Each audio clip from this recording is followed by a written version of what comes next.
Hello students, हमारे YouTube channel में आपका हार्दिक स्वागत है। तो चलिए आज हम लोग पढ़ेंगे संख्या पद्धति चैप्टर के अंतर्गत किसी एक शांत दशमलव प्रसार की संख्या को या फिर अशांत आवर्ती दशमलव प्रसार वाली संख्या को P बट्टा Q के रूप में या फिर कह सकते हो परिमेय संख्या के रूप में किस प्रकार से व्यक्त किया जाता है उसके तौर तरीके के बारे में। तो जैसे कि आप सभी जानते हैं कि एक ऐसी संख्या जिनका दशमलव प्रसार या तो शांत होता है या फिर अशांत आवर्ती होता है, वह संख्या वास्तव में एक परिमेय संख्या होती है। और यदि वो एक परिमेय संख्या होती है तो हम निश्चित रूप से उसे P बट्टा Q के रूप में व्यक्त कर सकते हैं, जहां P और Q दोनों ही पूर्णांक होगा और Q नॉट इक्वल टू होगा 0। तो उसी कॉन्सेप्ट को लेकर हमारा आज का क्वेश्चन है। देखिए, निम्नलिखित संख्याओं को P बट्टा Q रूप में व्यक्त करें जहां P और Q दोनों ही क्या हो, पूर्णांक या फिर इंटीजर्स हो तथा Q नॉट इक्वल टू हो 0। तो देखते हैं, यहाँ पर हमने एग्जाम्पल के तौर पर दो क्वेश्चन लिया है। पहला नंबर के एग्जाम्पल में जो ली गई संख्या है 0.72, वो किस प्रकार की संख्या है, शांत दशमलव प्रसार की संख्या है। जबकि दूसरा जो है ऑप्शन जो लिया गया है 0.63 के ऊपर आवर्त का चिन्ह या फिर बार का चिन्ह। तो यह बताता है कि यह जो संख्या है वो क्या है, अशांत और आवर्ती दशमलव प्रसार की संख्या है। फिर हम इसे P बट्टे Q के रूप में कैसे व्यक्त करेंगे, चलिए इनके ही तौर तरीकों को अभी समझते हैं। तो सबसे पहले हम लोग क्वेश्चन नंबर 1 को लेंगे। तो क्वेश्चन नंबर जो 1 है उसके हल में क्या लिखोगे, 0.72 का P बट्टा Q रूप या फिर कह सकते हो परिमेय संख्या रूप पर इक्वल टू क्या हो जाएगा, 0.72 के नीचे हर के रूप में कुछ नहीं मतलब 1 की राशि हो जाएगी। फिर यहाँ देखते हैं दशमलव जो लगा हुआ है वो अंश की राशि में लगा हुआ है, इसलिए उसको हटाने के लिए हर में आपको 0 डालने की आवश्यकता होगी। तो हर में हम कितना 0 डालें, तो इसके लिए देखना है कि दशमलव के दाहिने साइड में कितने अंक आए हैं। तो ध्यान रखोगे यहाँ दशमलव के दाहिने साइड में अंकों की जो संख्याएं हैं वो है 2। पहला अंक हो गया 7 का और दूसरा अंक हो गया 2 का, यानी दशमलव के दाहिने साइड में यहाँ 2 अंक आए हैं। तो नीचे में आप डबल 0 डालेंगे तो इनका जो दशमलव है वो दशमलव हट जाएगा अंश से। तो उस स्थिति में प्राप्त संख्या क्या हो जाएगी, 072, क्योंकि दशमलव हट चुका है। तो 072 का अर्थ हो गया 72, यानी 72 बट्टा 100। समझ पा रहे हैं। तो यहाँ पर देखिए ये जो 0.72 का P बट्टा Q रूप हुआ वो क्या हो गया, 72 बट्टा 100 कहें या फिर चाहेंगे तो इसको सरलतम रूप में भी प्राप्त करके लिख सकते हैं, जिसमें अंश और हर की जो राशि होगी वो 4 से कटेगी। तो 4 के पहाड़ा में देखोगे 18 बार में 72 हो जाएगा और 4 के पहाड़ा में 25 बार में 100 हो जाएगा। अब 18 और 25 की राशि तो और नहीं कटने वाली, तो इस स्थिति में इसको आप 18 बट्टा 25 के रूप में आंसर करें या 72 बट्टा 100 रूप में आंसर करें। ये दोनों ही क्या है, 0.72 का P बट्टा Q रूप है। क्वेश्चन नंबर 2 में चलेंगे। तो क्वेश्चन नंबर 2 में जो संख्या दिख रही है 0.63 में 3 के ऊपर रेख रही, बल्कि इनका दशमलव प्रसार की प्रकृति क्या है, अशांत और आवर्ती है। क्योंकि 0.6 के बाद जो 3 की राशि आई है उसके ऊपर देखिए बार का चिन्ह लगा हुआ है। ये बार का चिन्ह बताता है कि इसके बाद 3 के बाद आने वाला जो अंक होगा ना उसमें 3 का जो सीरियल होगा वो कंटिन्यू चलता रहेगा। कितने बार, असंख्य बार। तो यहाँ पर हम असंख्य बार 3 को नहीं लिखकर क्या करते हैं, उसके बदले में 3 के ऊपर बार का चिन्ह लगा देते हैं। क्या रखिएगा, दशमलव के बाद आने वाले अंक में या अंकों के खंड में जो बार का चिन्ह लगता है वही अंक या वही अंकों के खंड जो होते हैं वो बार बार रिपीट किए जाते हैं। तो 3 का अंक बार बार रिपीट होगा, लेकिन 6 का ऊपर बार का चिन्ह नहीं है तो 6 का अंक बार बार रिपीट नहीं होगा। ठीक है। तो यहाँ पर क्या करना है, माना कि इसमें कोई चर राशि मान लोगे, मान के चलिए x मान लिए, माना कि x इक्वल टू 0.63 के ऊपर बार का चिन्ह। ठीक है, ये चीज आपको मान लेना है। कोई विद्यार्थी यहाँ पर y भी मान सकते हैं, y इक्वल टू 0.63 के ऊपर बार का चिन्ह। याद देकर हम लोग इसको क्या करेंगे, इसको लिखेंगे x इक्वल टू 0.63 के ऊपर बार का चिन्ह है।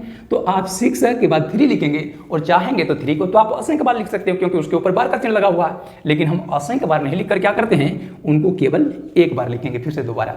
यानी 6 पहले से ही था, उसके बाद क्या करना है, जिस अंक या अंक के खंड का रिपीटेशन होने वाला है उस अंक या अंकों के खंड को और एक बार लिख लेना है। तो जैसे यहाँ 63 लिखे 0.63, उसके बाद 3 का चूंकि यहाँ रिपीटेशन हो रहा है इसलिए 3 को और एक बार लिख लिए। यदि ये बार का चिन्ह 6 और 3 दोनों के ऊपर होता तो हम क्या करते, 0.63 के बाद दोबारा 63 और एक बार लिख लेते हैं। समझ पाए। तो देखिए 3 के ऊपर बार का चिन्ह लगा है तो यहाँ पर 0.63 लिखेंगे, उसके बाद फिर 3 लिख लेंगे और क्या करेंगे, उसके ऊपर बार का चिन्ह लगा देंगे। अब आप कहेंगे क्या इसका मान चेंज हो गया? बिल्कुल चेंज नहीं हुआ है। यहाँ पर 0.63 के ऊपर बार का चिन्ह का मतलब हो गया 0.633333 और इसमें भी वही अर्थ निकल रहा है 0.63333 क्योंकि लास्ट वाला 3 के ऊपर बार का चिन्ह है तो 3 का ही रिपीटेशन बार बार होगा, तो उस संख्यांक के मान में कोई परिवर्तन नहीं आएगा। समझ पाए? अब क्या करना है, इस चीज को समीकरण नंबर 1 का नाम दे देना है। ठीक, अब हम लोग जैसे कि जानते हैं कि किसी भी एक समीकरण को हल करते समय हम लोग बराबर के दोनों पक्षों में एक समान राशि जोड़ सकते हैं, उसमें एक समान राशि घटा सकते हैं, एक समान राशि से उन्हें गुना कर सकते हैं और चाहे तो एक समान राशि से भाग लगा सकते हैं।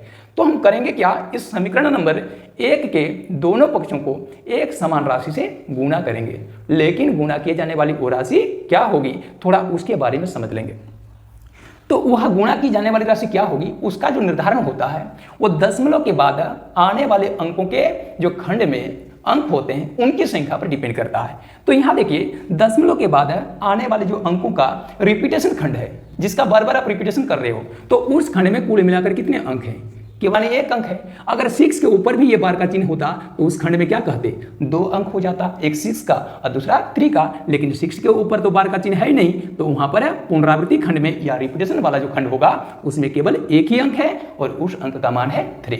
समझ पा रहे हैं? तो इसलिए क्या करना है, इस समीकरण के दोनों पक्षों को क्या करना है, 1 अंकों का रिपीटेशन हो रहा है ना, तो इस समीकरण के दोनों पक्षों को 1 देकर 1 0 यानी कहने का मतलब है 10 से गुणा करने की आवश्यकता होगी। ठीक है, तो यहां पर लिखोगे क्योंकि यहां दशमलव के बाद आने वाले पुनरावृत्ति खंड में केवल 1 अंक, उस अंक का चाहे तो आप मान भी लिख सकते हो जैसे इस उदाहरण में 3 है, तो केवल 1 अंक का बार बार दोहराव हो रहा है। ठीक है, दोहराव हो रहा है या फिर रिपीटेशन हो रहा है। ठीक है, इसलिए समीकरण 1 के दोनों पक्षों को 1 देके 1 0, क्योंकि इसमें 1 अंक का रिपीटेशन हो रहा है इसलिए 1 देकर 1 0। उस पुनरावृत्ति खंड में अगर 2 अंकों का रिपीटेशन होता तो 1 देकर 00 यानी 100 से गुना करते। अगर पुनरावृत्ति खंड में 3 अंक होते तो 1 देकर 000 से गुना कर लेते। ठीक है, तो यहाँ पर है दोनों पक्षों को 1 देकर 1 0 यानी 10 से गुणा करने पर। ठीक है, समझ पाए? तो सबसे पहले हम लोग क्या करेंगे, इसमें जो यहाँ का समीकरण है x इक्वल टू 0.63 में 3 के ऊपर रेकरिंग का चिन्ह, उसका LHS को हम लोग 10 से गुना करेंगे और इनके RHS को भी 10 से गुणा कर देंगे। तो प्राप्त गुणनफल क्या हो जाएगा 10 × x, 10x इक्वल टू, इनको जब गुना कर देंगे तो दशमलव का जिस तरह से गुना होता है उस हिसाब से इसका गुणनफल निकल जाएगा 6.33 में 3 के ऊपर रेकरिंग का चिन्ह। ठीक है, समझ पाए? या बार का चिन्ह। अब क्या करना है, यहाँ पर 10x को 10x लिख देंगे इक्वल कि 6.33 के ऊपर जो रेकरिंग का चिन्ह है उसे ऐसे दो संख्याओं के रूप में तोड़ दें कि दोनों संख्याओं को जोड़ेंगे तो प्राप्त योगफल 6.33 के ऊपर बार के चिन्ह के समान आए, तथा उन दोनों खंडों में से एक संख्या जो होनी चाहिए वह मानी गई चर राशि के समान यानी 0.63 के ऊपर रेकरिंग के समान होना चाहिए। तो इसको हम लोग कैसे समझेंगे, तो एक सिंपल सा उदाहरण आप लोग ले लेंगे। मान के चलिए कोई 2 संख्याओं का योगफल 12 है और उनमें से अगर पहली संख्या का मान अगर 5 है तो आप दूसरी संख्या का मान कैसे ज्ञात करते हैं? तो सीधी सी बात है कि आप दूसरी संख्या का मान ज्ञात करने के लिए क्या करते हैं, संख्याओं की योगफल की जो राशि है 12 उसमें से पहली संख्या 5 को माइनस कर देते हो। तो योगफल 12 में से जब पहली संख्या 5 को माइनस कर देते हो तो प्राप्त अंतर के रूप में जो 7 प्राप्त होता है वो उस दूसरी संख्या का मान हो जाता है। ठीक से उसी पद्धति से आपको यह सवाल अपने माइंड पर लाना है। किन्हीं 2 संख्याओं का योगफल है 6.33 के ऊपर बार का चिन्ह है, उनमें से अगर पहली संख्या 0.63 के ऊपर बार का चिन्ह के समान है जिसको हम लोग x या चर राशि के रूप में माने हैं, तो उनकी दूसरी संख्या क्या होगी? तो आपको वो दूसरी संख्या तभी ना प्राप्त होगी जब इसके योगफल की राशि में ये आपकी पहली संख्या का मान माइनस करेंगे। तो योगफल की राशि 6.33 के ऊपर बार का चिन्ह में आपको यहाँ पर पहली संख्या 0.63 के ऊपर बार का चिन्ह को माइनस कर देना है और ये काम आप लोग रफ में आसानी से कर सकते हो। क्या करना है, 6.33 के ऊपर बार का चिन्ह में माइनस कर देना है कौन सी संख्या, मानी गई चर संख्या 0.33 के ऊपर 0.63 के ऊपर बार का चिन्ह को माइनस कर देना है। तो तो 3 के बार के चिन्ह में अगर 3 का बार का चिन्ह माइनस होगा तो 0 आ जाएगा। अब देखो 3 से तो 6 की राशि माइनस नहीं होगी, इधर से उधार ले लोगे 13 हो जाएगा, 1 पर 3 13, 13 में 6 घटा दोगे 7 होगा। यहाँ पर 5 की राशि बन गई, 5 में 0 घटेगा तो कितना आ जाएगा 5। यानी इस संख्या में दूसरी संख्या जो बनेगी वो क्या होगी 5.70 के रूप में निकलेगी। ठीक है, तो इस तरह से हम लोग क्या करेंगे 10x = 6.33 के ऊपर बार का चिन्ह में से पहली संख्या कौन सी लेंगे, पहली संख्या ले लेंगे जो यहाँ पर दिया हुआ है 0.63 में बार का चिन्ह और उसमें ऐड कर देंगे या प्लस कर देंगे।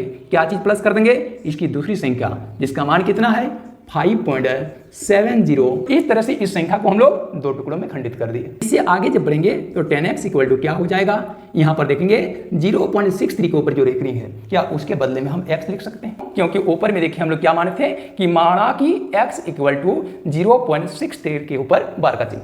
तो यदि x का मान इतना है 0.63 के ऊपर बार के चिन्ह के समान है तो बताइए 0.63 के ऊपर बार के चिन्ह बराबर x होगा कि नहीं, निश्चित रूप से होगा। तो जब इसमें बराबर का चिन्ह है तो LHS = जब RHS है तो निश्चित रूप से हम RHS = ही LHS कर सकते हैं। तो इसके RHS का मान है 0.63 के ऊपर बार का चिन्ह, तो उसके बदले में हम लोग चाहेंगे तो x लिख सकते हैं। तो इस जगह पर क्या लिख देंगे हम लोग x की राशि लिख लेंगे। ठीक है, अब प्लस के प्लस 5.70 हो जाएगा, होगा ना। अब फिर इसको आगे हल करने के लिए जब निकलेंगे तो उस स्थिति में क्या प्राप्त होगा, तो यहाँ पर इक्वल का चिन्ह है तो समीकरण आ गया है। अब 10x के 10x करोगे, अब x के पद को बाएं साइड मिलाओगे तो इसके आगे कौन सा चिन्ह है प्लस, इसे बाएं साइड मिलेंगे तो -x = क्या हो जाएगा प्लस 5.70 हो जाएगा। इस पद के आगे प्लस चिन्ह हम हटा भी देंगे तो इस पद का चिन्ह प्लस में माना जाएगा। अब क्या करना है बताइए, 10x में x घटा दोगे तो कितना हो जाएगा 9x और 9x = हो जाएगा 5.70। अब x = जब करेंगे तो कितना हो जाएगा 5.70 इंटू 9 की राशि जब उधर जाएगी तो क्या हो जाएगी बट्टा 9 हो जाएगी। x = क्या हो जाएगा, अब इसमें दशमलव की राशि को हटा देना है। तो दशमलव की राशि कैसे हटेगी, तो अंश में दशमलव लगा हुआ है और दशमलव के दाहिने साइड यहाँ पर देखेंगे तो 2 अंक है, तो यहाँ पर क्या करेंगे 00 डालेंगे तो ये दशमलव की राशि हट जाएगी। तो x = कितना हो जाएगा 570/900 हो जाएगा। अंश हर के अंत में देखिए 0 0 की राशि है, हम लोग 0 0 की राशि को काट देंगे तो उस स्थिति में x का मान आ गया 57/90। अब इसे चाहेंगे तो 3 से कटेंगे तो 19 × 57 और फिर 3 से कटेंगे तो 30 × 90, यानी x का मान हो गया 19/30। हमने x क्या माना था, तो हमने x को माना कि x = 0.63 के ऊपर रेकरिंग। तो यहाँ पर याद देकर हम लोग लिख सकते हैं x के जगह पर हम लोग क्या लिखेंगे 0.63 के ऊपर रेकरिंग का चिन्ह लिख लेंगे, इक्वल टू हो जाएगा इधर 19/30। ठीक है, यानी इस संख्या का ही p/q रूप हो गया 19/30। और इस रूप में देखिए यहाँ जो p के रूप में जो संख्या आई है 19 वो निश्चित रूप से पूर्णांक है, और q के रूप में जो संख्या आई है 30 वो भी क्या है निश्चित रूप से पूर्णांक की राशि है। साथ ही साथ में देखिए q का मान वो 0 के समान नहीं है, बल्कि q का मान किसके समान है 30 के समान है। तो इस प्रकार से टोटल शर्तों का पूरा पालन करते हुए हम लोग लिख सकते हैं, अतः 0.63 के ऊपर बार का चिन्ह का p/q रूप इक्वल टू कितना हो जाएगा 19/30। इसे आप लोग आंसर कर देंगे। उम्मीद करते हैं आप लोगों को हमारे ये कॉन्सेप्ट भली भांति समझ में आ गया होगा। ठीक, नेक्स्ट वीडियो में इसी प्रकार के अन्य कॉन्सेप्ट लेकर आपकी सेवा में हम दोबारा हाजिर होंगे। फिलहाल आज की क्लास यहीं पर ओवर करते हैं। Thank you, all the best.